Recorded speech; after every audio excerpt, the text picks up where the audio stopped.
This is something we've been talking forever. But now they've discovered it with $1 billion research. And I've seen hundreds and thousands of people who just become healthy and well. If something appears on my plate, if I just feel this, I know what to eat and what not to eat. You eat something today and see, just learn to observe how agile and how active your body feels after eating this food.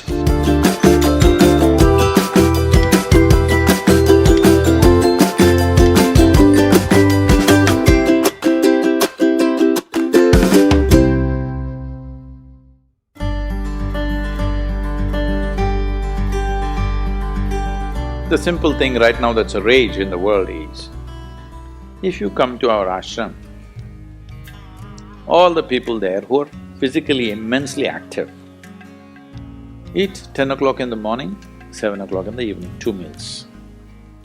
How many doctors have been telling me that they will die of malnourishment, this will happen, that will happen, you must do this, you must do that.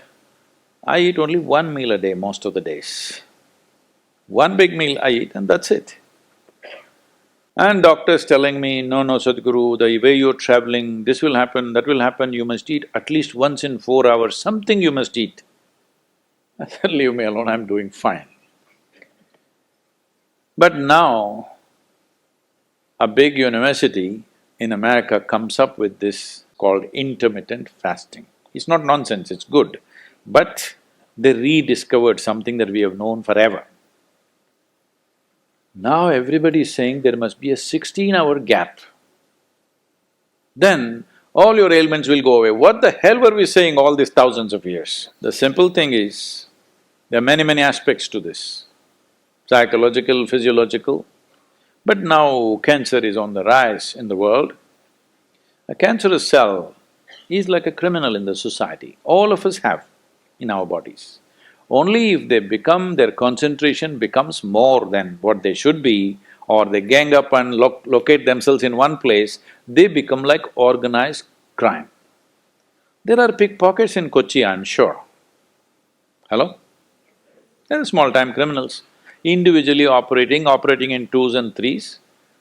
We don't take it very seriously, we'll leave it because it happens. But suppose all 100 of them got organized into a organized crime, now we will crack down. Because we know now it becomes a threat to the society. Similarly, cancerous cells are like this. Criminals, they're moving around, doing some damage.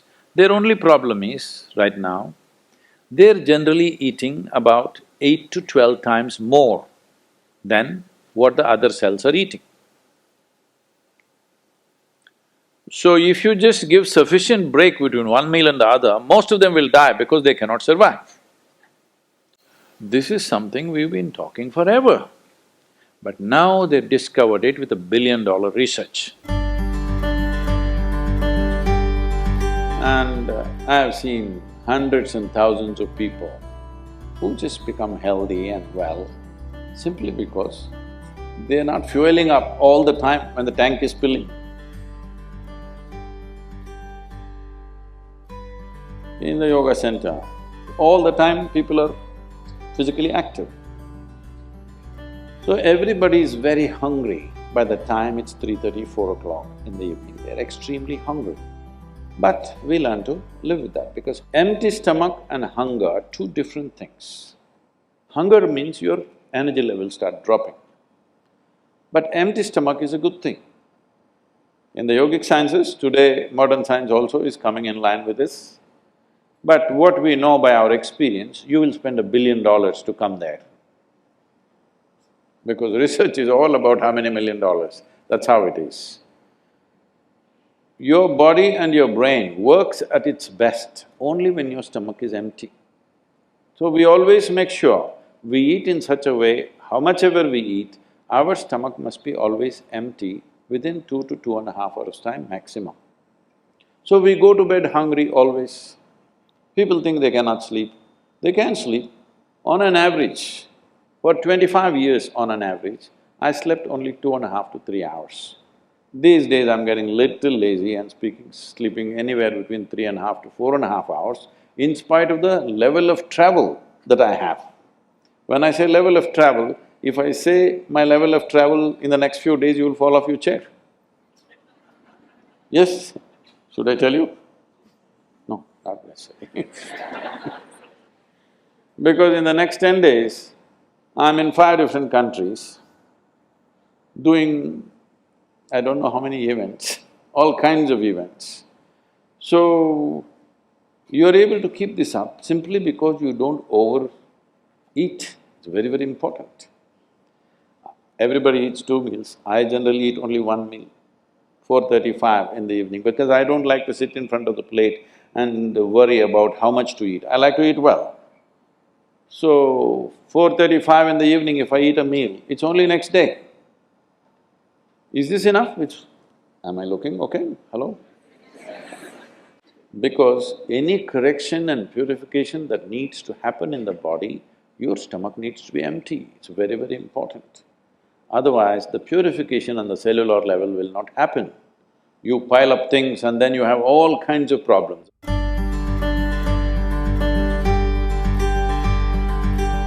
When you… when you don't touch the food, you do not know what it is. If food is not good enough to be touched, I don't know how it's good enough to be eaten. So we should not have listened to our mothers and we should eat with our fingers because touching our food helps us stay in contact with it. You can… the cleanliness of your hands is entirely in your hands. The cleanliness of the fork is not entirely in your hands. This is true.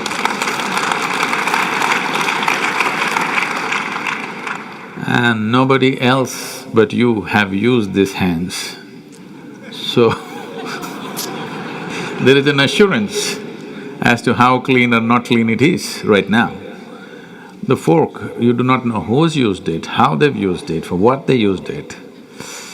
And all they have to do is wipe it with a tissue and give it to you and it looks pretty clean. Above all, you don't feel the food. The first thing that's been taught to us is, if food appears in front of you, to hold your hands upon the food for a few moments, just to feel how the food is. If something appears on my plate, if I just feel this, I know what to eat and what not to eat, what I should not eat. I don't taste it and then reject it, I just don't eat. Because my hands are the first level, not tasting in the sense the tongue tastes, but knowing the food. First thing is knowing the food. You want to know a person, you guys go and shake their hands. I'm usually avoiding that, but That's a good strategy. but the food that's going to become a part of you, first thing is your hands. Even if you physically don't touch it, just being conscious and being there, it clearly tells you how the food will behave within you. Whether this particular food on this particular day, should it go into you or not, because every day your body is not the same thing. Every day, every moment it's different. If you feel the food, you just know whether this food has to go into you on this day or not. If that much awareness is brought in, we don't have to go on telling people what they should eat. Every meal they must decide what they should eat in that meal. There is no one prescription that this is what you should eat for your life. That will feel too claustrophobic, that only this I can eat.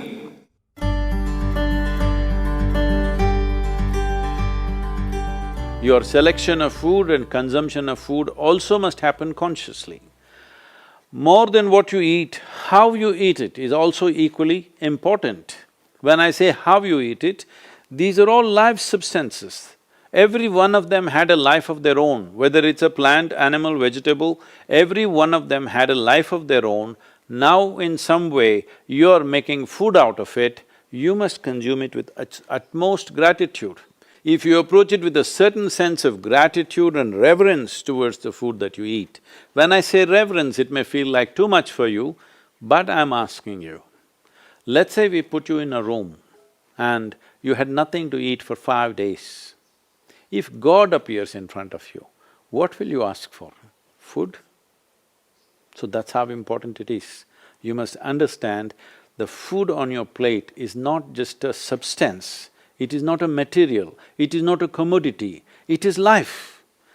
It is the life-making material for you. So you must treat it as such. Right now, when it's on the plate, when it's out there, it has no value, but the moment you consume it and it becomes your flesh and blood, now suddenly it's of immense value. Why do we live like this? It's very important, when it comes on your plate itself, you must treat it as a part of yourself. With great reverence, you must consume. Just the way you consume it, if you change that, food will behave very differently within you. This is what consciousness means. If people say your consciousness has no impact on your life, only chemical structures have impact, I'm very sorry for them because that's not how life works. Human consciousness has a deep and profound impact on everything that we touch, especially the food that we are making another life as a part of ourselves. When we are doing such an act, it's very, very important we treat it with utmost gratitude and reverence.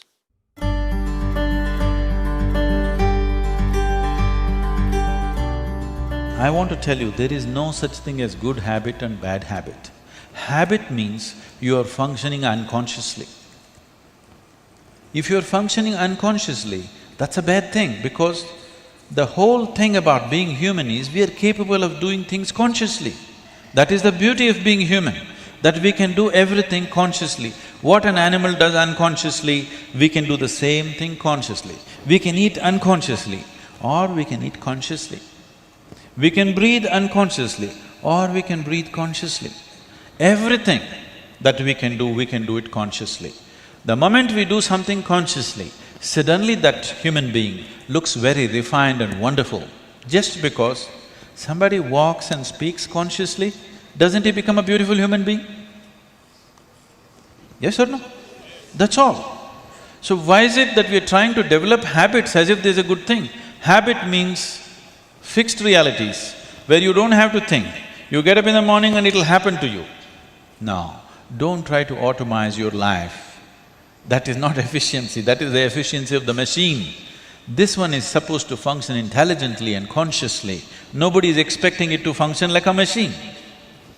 So, about food and stuff, food must be suitable for the body that we eat for. It is for the body. This is a building material for this body, the food that you're eating. What is the appropriate food? Unfortunately, is all messed up right now.